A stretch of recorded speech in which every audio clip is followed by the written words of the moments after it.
Bulletin के आगाज में मौसम का जिक्र हो जाए। रावलपिंडी इस्लामाबाद में तूफानी हवाओं के साथ बारिश और जालाबारी हुई। आंधी इस कदर शदीद थी कि कई दरख्त जड़ से उखड़ गए, कई गाड़ियों को भी नुकसान पहुंचा। जबकि महकमा मौसमियात के मुताबिक रावलपिंडी में हवा की रफ्तार 130 किलोमीटर फी घंटा थी और इस्लामाबाद में 93 किलोमीटर फी घंटा तक रही। तूफानी हवाओं, बारिश और जालाबारी से जुड़वा शहरों में शदीद गर्मी का जोर टूट गया है। नुमाइंदा जियो न्यूज नौशीन यूसुफ ने हमें ज्वाइन किया। नौशीन, कहिएगा, बारिश हो रही है, शहरी इंजॉय तो कर ही रहे होंगे, लेकिन कुछ वाकयात भी पेश आए हैं आंधी की वजह से, उनसे मुताल्लिक भी अपडेट कीजिए। जी बिल्कुल, इस वक्त इस्लामाबाद में मौसम काफ़ी खुशगवार हुआ है। कुछ 4:30 बजे के करीब काली घटाएं आई जिसके बाद आंधी आई इस्लामाबाद में। दरख्त जो थे काफ़ी ज़्यादा, हम देख रहे थे कि दरख्त काफ़ी ज़्यादा आंधी के ज़ोर से हिल रहे थे, जिसकी वजह से कुछ शाखें टूट के गाड़ियों पर गिर पड़ी, जिसकी वजह से लोगों का नुकसान हो गया। लेकिन इसके अलावा इस्लामाबाद का मौसम इंतहाई खुशगवार हो गया। बारिश भी हुई, हल्की बारिश थी लेकिन बारिश हुई, और उसके बाद इस्लामाबाद की जो आसमान है इस पर दो रेनबोज भी निकल आई, जिसकी वजह से जो शहरी थे उन्होंने इस मंजर का बहुत लुत्फ उठाया। इस वक्त भी इस्लामाबाद में हल्की हवा चल रही है, अब धूप निकल आई है, बादल काफ़ी छटे भी हैं लेकिन बदस्तूर कायम भी है। काफ़ी जगहों पे बादल हमें नजर आ रहे हैं। लेकिन रेनबो जो आ गई है कौसर क़ज़ा, इसका मतलब ये है कि बारिश अब होने वाली नहीं है, कुछ ऐसा लगता है। जी बिल्कुल यही लग रहा है, क्योंकि 2 कौसर क़ज़ा इकट्ठे निकली थी इस्लामाबाद के आसमान पर, जो कुछ देर इस्लामाबाद के आसमान पर रही थी। बड़ी रंगीनी थी इस्लामाबाद के आसमान पर नज़र आ रही है इस वक्त, लेकिन उसके बाद वो रेनबोज गायब हो गई है। अब इस वक्त हवा चल रही है इस्लामाबाद में, लेकिन ये उस तरह की आंधी नहीं है जो अब से 1 घंटा कबल इस्लामाबाद में आई थी। गर्दलूद आंधी थी, उसके बाद बारिश हुई और इस वक्त मौसम काफ़ी खुशगवार है। सूरज की किरणें भी आ रही हैं, लेकिन उनमें वो तपिश नहीं है, क्योंकि जो बारिश और जो हवाओं ने उसको भी काफ़ी ठंडा किया हुआ है। नौशीन, इतना खूबसूरत मौसम है, नज़ारे इतने सुहाने हुए हैं, तो इफ्तारी के लिए कोई ख़ास तैयारियां भी कर रहे हैं क्या जुड़वा शहरों के वासी? जी बिल्कुल, आज काफ़ी अनयूजुअल, काफ़ी दिन की गर्मी और हब्स के बाद अच्छा मौसम हुआ है, तो लिहाजा ख़वातीन भी काफ़ी खुशी के साथ किचन में काम कर रही हैं, क्योंकि किचन में वैसे बड़ा हब्स हो जाती थी काम करने के दौरान, लेकिन आज बड़ी खुशी से एहतमाम किया जा रहा है। पकौड़े तो वैसे ही बन रहे हैं रमज़ान के लिए, लेकिन आज क्योंकि लोग भी बहुत खुश हैं, रोज़ा भी काफ़ी ठंडा हो गया है, तो आज लोग इफ्तारी बहुत खुशी से करने का प्रोग्राम बना रहे हैं। सब खुश है। अब इसी खुशी में लाहौर और कराची के लिए भी दुआ कर लीजिए। बहुत शुक्रिया, आपने अपडेट किया नौशीन यूसुफ इस्लामाबाद से।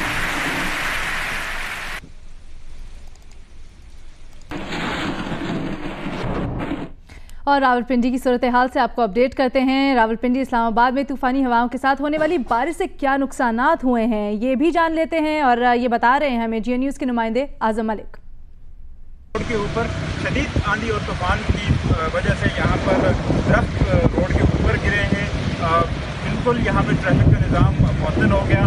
कुछ मुसाफिर भी सवार थे एक पब्लिक ट्रांसपोर्ट वैन के ऊपर, जब ये दरख्त उसके ऊपर गिरा। आंधी और तूफान के बाद तेज़ बारिश ने भी ट्रैफिक के निज़ाम को पूरी तरह मुतासर किया, और इस वक्त इंतज़ामिया कोशिश कर रही है कि वो आकर जो दरख्त गिरे हैं आंधी और तूफान की वजह से, खासतौर पर जो रोडों के ऊपर ट्रैफिक का निज़ाम मुअत्तल हुआ है, उसको जल्द से जल्द साथ किया जा सके। जुग्राफियाई मौसम के बाद अब कुछ सियासी मौसम का भी जिक्र हो जाए। पहले धमकी, फिर इस्तीफा और वजाहतें, फिर तौहीन अदालत केस लड़ने का ऐलान।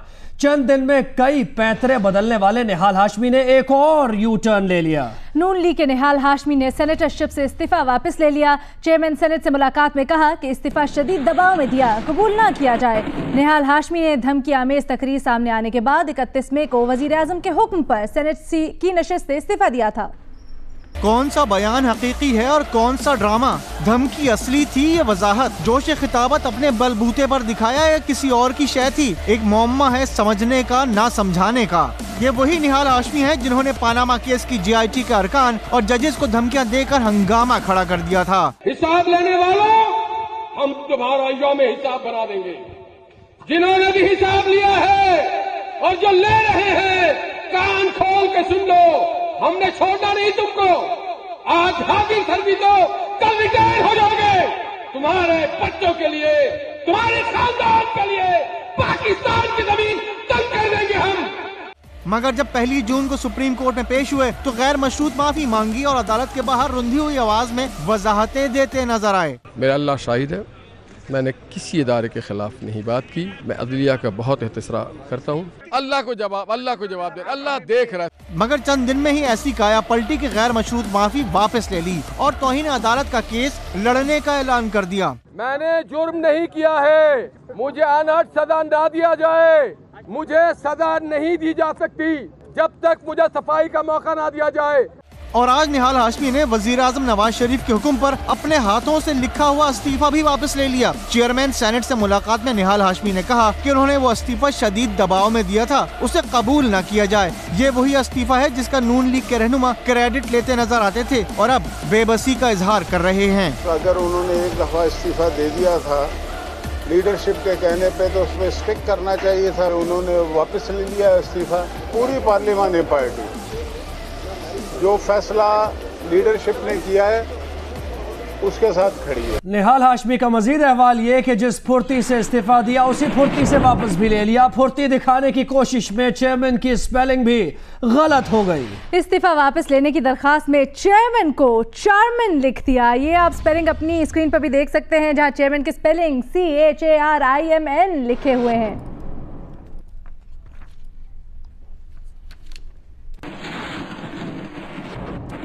तहरीक इंसाफ के मरकजी सेक्रेटरी तलाश शफकत महमूद का कहना है कि निहाल हाशमी के इस्तीफा वापस लेने से नून लीग का ड्रामा बेनकाब हो गया। शफकत महमूद ने मजीद कहा कि नून लीग की इंजबाती कार्रवाई के बुलंदोबांग दावों की भी कलई खुल गई है। नून लीग वाले किसकी आंखों में धूल झोंकने की कोशिश कर रहे हैं? ये जो ड्रामा रचाया गया था इस्तीफे का, वो भी एक्सपोज हो गया, क्योंकि उन्होंने चेयरमैन सेनेट को जाके कहा कि अभी ये जो इस्तीफ़ा है इसको थोड़ी देर के लिए होल्ड करें, यानी कि इस पे अमल दरामद ना करें। तो वो जो बुलंद बांग दावे कर रहे थे नून लीग वाले कि जनाब हमने देखें 1 मिनट में एक्शन ले लिया, तो वो भी सारा एक्सपोज हो गया कि वो एक्शन नहीं था। उससे ये भी साबित हो गया कि ये सारा मिलजुल के किया गया।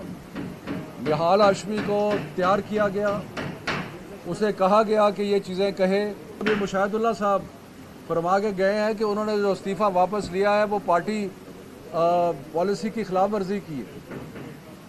पार्टी पॉलिसी की खिलाफ वर्जी, एक तरफ एक चीज़, दूसरी तरफ दूसरी चीज़, कभी एक स्पोक्समैन कुछ कहता है, ये धूल झोंकने वाली बातें हैं।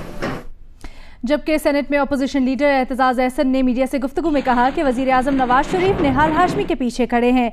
निहाल हाशमी ने नवाज शरीफ के कहने पर तकरीर की, बस थोड़ा ज्यादा बोल गए। निहाल हाशमी सुप्रीम कोर्ट में झुका हुआ चेहरा लेकर गए तो उन्हें कहा गया पुत्र तगड़ा हो। कौमी असम्बली में अपोजिशन लीडर सैयद खुर्शीद शाह का कहना है कि हुकूमत ने अदलिया को खुलकर गालियां दिलवाई हैं। हुकूमत की जानिब से अदलिया को गालियां दिलवाना कोई नई बात नहीं है। खुर्शीद शाह का मजीद कहना था कि उन्होंने पहले दिन ही कह दिया था कि ये इस्तीफा नहीं है, निहाल हाशमी के पीछे हुकूमत है। उस वक्त गर्म माहौल को ठंडा करने के लिए ड्रामा किया गया। निहाल हाशमी ने हुकूमत के कहने पर इस्तीफा वापस लेने का कहा है। दूसरी जानिब पंजाब के वजीर कानून राना सनाउल्लाह ने निहाल हाशमी के इस्तीफा वापस लेने को मजाक में उड़ा दिया। सहाफियों से गुफ्तगू में कहा कि बकरा कुर्बानी देने को तैयार था मगर किसी ने कुर्बानी कबूल नहीं की। उनका यह भी कहना था कि पिंडी का शैतान इसे इदारों के दरमियान लड़ाई की साजिश करार दे रहा है। वज़ीर आला पंजाब मियां शहबाज शरीफ कहते हैं कि हुसैन नवाज ने कौमी खजाने का धेला भी नहीं लूटा मगर बच्चे को इस तरह बिठाया गया। उन्होंने कहा कि जिन्होंने कौमी खजाने को लूटा उनसे तो पूछा नहीं जा रहा। क्योंकि आपने सवाल किया, वो उस बच्चे को जिस तरह वहाँ पर बिठाया गया, वो खुदा न खास्ता कोई अल्लाह न करे कुछ ने कोई करप्शन नहीं की थी। कौमी खजाने को कोई खुदा न खास्ता कोई एक धेला नहीं उसने लूटा था। जो लुटेरे हैं, जिन्होंने वो NICL में, जिन्होंने कारके में, जिन्होंने इस मुल्क के अंदर पंजाब बैंक में, जिन्होंने ओवरसीज़ फाउंडेशन में, जिन्होंने ओगरा में, जिन्होंने नंदीपुर में, जिनके स्विस बैंक्स में $60 मिलियन पाकिस्तान के गरीब आवाम के पड़े हैं, उनको तो कोई नहीं पूछ रहा। और वो इस तरह आज कल भाषण देते हैं जिस तरह वो बड़े पारसा होते हैं। रहनुमा तहरीक इंसाफ फवाद चौधरी कहते हैं कि तस्वीर में हुसैन नवाज जिस तरह बैठे नजर आए वो तफ्तीश का नहीं, ड्राइंग रूम का मंजर लगा। उम्मीद है सुप्रीम कोर्ट कल तस्वीर का मामला भी देखेगा। जो हुसैन नवाज साहब की तस्वीर रिलीज हुई है उससे तो लग रहा है कि वो कोई ड्राइंग रूम में बैठे हुए हैं, 60 टिश्यू पेपर पड़े हुए हैं।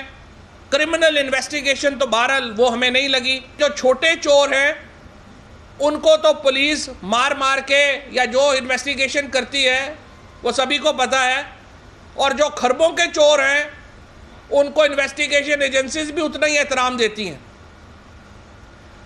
लेकिन जिस तरीके से उनकी तस्वीर रिलीज की गई, हमें उम्मीद है कि कल सुप्रीम कोर्ट के सामने जब JIT की रिपोर्ट आएगी तो सुप्रीम कोर्ट ज़रूर उसको भी देखेगी। जो निहाल हाशमी साहब का ड्रामा हुआ, जो टोपी ड्रामा निहाल हाशमी साहब ने खेला, उससे हुकूमत के चेहरे पर मेकअप की जो आखिरी तय थी वो भी उतर गई। यहाँ आपको अपडेट करें, army chief general Qamar Javed Bajwa की ज़ेर सदारत खुसूसी कोर कमांडर्स कॉन्फ्रेंस हुई है। ISPR के मुताबिक कॉन्फ्रेंस में इलाकाई सिक्योरिटी का जायजा लिया गया और इस कॉन्फ्रेंस में अफगानिस्तान में दहशत गर्दी के हालिया वाकयात का भी जायजा लिया गया है। तफसीलात जान लेते हैं हमारी नुमाइंदा मोना खान से। मोना, बताइएगा क्या हुआ कॉन्फ्रेंस में? जी बिल्कुल, army chief general Qamar Javed Bajwa की ज़ेर सदारत खसूसी कोर कमांडर कॉन्फ्रेंस का इजलास हुआ है, जिसमें अफगानिस्तान में जो हालिया दहशतगर्दी हुई है और इसके अलावा इलाकाई जो सिक्योरिटी है उसका जायजा लिया गया है। और जो काबिल धमाकों के बाद पाकिस्तान पे जो इल्जाम लगाए गए थे अफगानिस्तान की जानिब से, तो उसका भी सख्ती से नोटिस लिया गया है और कहा यह क्या है कि अफगानिस्तान अपने अंदरूनी मसाइल पर तवज्जो दे और पाकिस्तान पर इल्जाम न लगाए। जी ठीक है। आर्मी चीफ कमर जावेद बाजवा की ज़ेर सदारत खुसूसी कोर कमांडर्स कॉन्फ्रेंस हुई है जिसमें दहशत गर्दी के हालिया वाकयात का जायजा लिया गया है। बहुत शुक्रिया मोना खान अपडेट के लिए।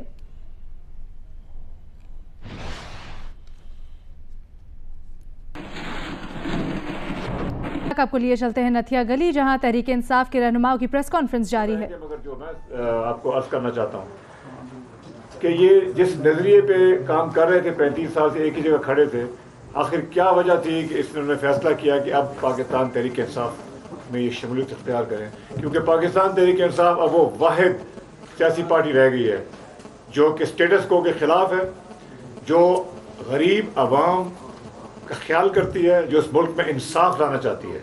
इन तमाम वजूहात की वजह से हर पार्टी से जो अच्छे लोग हैं, हर पार्टी के वो लोग हैं जो सियासत को समझते हैं, जो चाहते हैं कि आवाम की खिदमत की जाए, वो पाकिस्तान तहरीक इंसाफ में शामिल हो रहे हैं। यहाँ पे आपने देखा कि पिछले दिनों में और लोगों ने भी शमूलियत इख्तियार की। इंशाअल्लाह ताला इस काफिले में और लोग भी शामिल होते जाएंगे, क्योंकि अब स्टेटस को और एंटी स्टेटस को का फर्क साफ जाहिर हो गया है और पाकिस्तान तहरीक इंसाफ वाहिद पार्टी है जो अवाम की इंसाफ की मिशन जो है उसको पूरा कर सकती है। मैं फिर से इनको नज़र गोंदल साहब को और इनकी तमाम साथियों को खुशामदीद कहता हूँ, वेलकम करता हूँ पाकिस्तान तहरीक इंसाफ में, और उम्मीद रखता हूँ कि हम इकट्ठे मिलके एक नया पाकिस्तान बनाने में कामयाब हों। मैं शाह साहब मैं शाह महमूद साहब से रिक्वेस्ट करता हूँ अगर कुछ अल्फाज वो भी। बिस्मिल्लाहिर्रहमानिर्रहीम।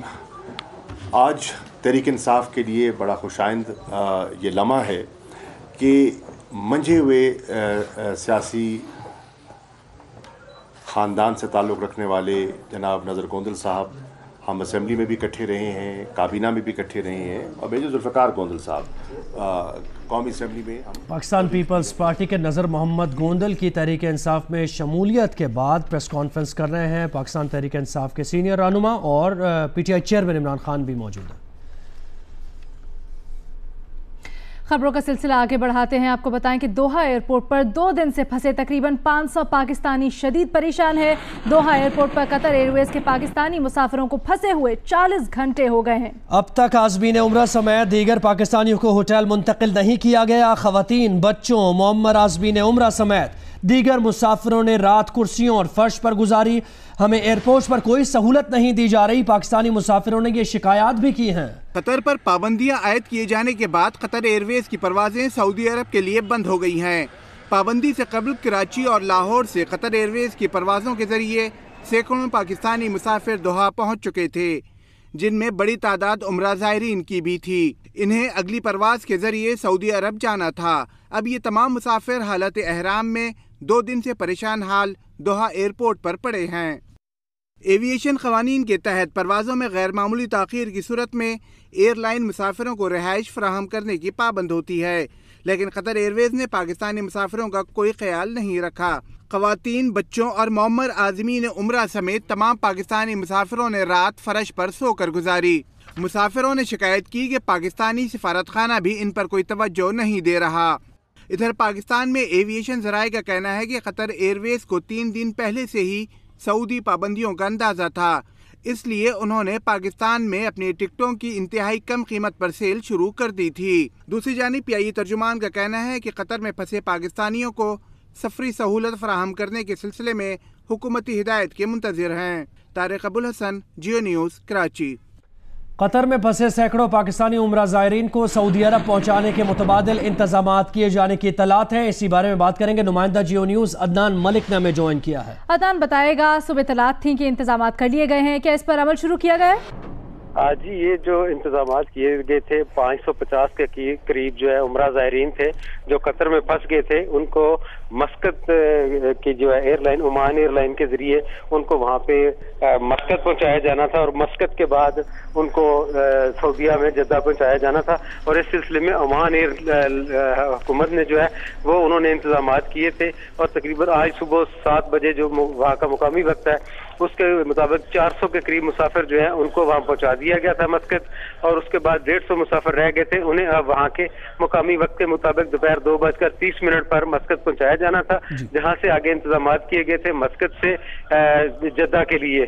और तमाम मुसाफिरों को जद्दा पहुँचाने के लिए इकदाम मुकम्मल कर लिए गए हैं और आज उन्हें किसी वक्त भी मस्कत से जद्दा तमाम पहुँचाया जा मुसाफिरों रहा को है। जद्दा पहुँचाने के लिए इकदाम मुकम्मल हो गए हैं। बहुत शुक्रिया, आपने अपडेट किया अदनान मलिक। और एक बार फिर आपको लिए चलेंगे नथिया गली, जहां तहरीक इंसाफ के chairman Imran Khan press conference कर रहे हैं। जंग लड़ी जाए, इस वक्त JIT पे सारी कौम देख रही है, लेकिन ये 1 साल से ये मुकाबला चल रहा है। पनामा एक बहाना बना जिसमें आमना सामना हो गया वो स्टेटस को का और वो जो लोग तब्दीली चाहते हैं। तो मैं नज़र गोंदल साहब आपको खुशामदीद कहता हूँ, आपके सारे साथियों को, आपकी फैमिली को, हमारे जो पहले भी पीपल्स पार्टी से हमारे साथ आए लोग, उनको भी फिर से मैं मेजर जुल्फ़िकार गोंदल साहब आपको भी खुशामदीद कहता हूँ। और जो हमारे पास साथ आए रिसेंटली पीपल्स पार्टी के, मैं उनको फिर से सारे यहीं हैं, सब यहीं हैं, उनको भी मैं खुशामदीद कहता हूँ। सर, ये थोड़ी फॉर्मेलिटी है जी। सर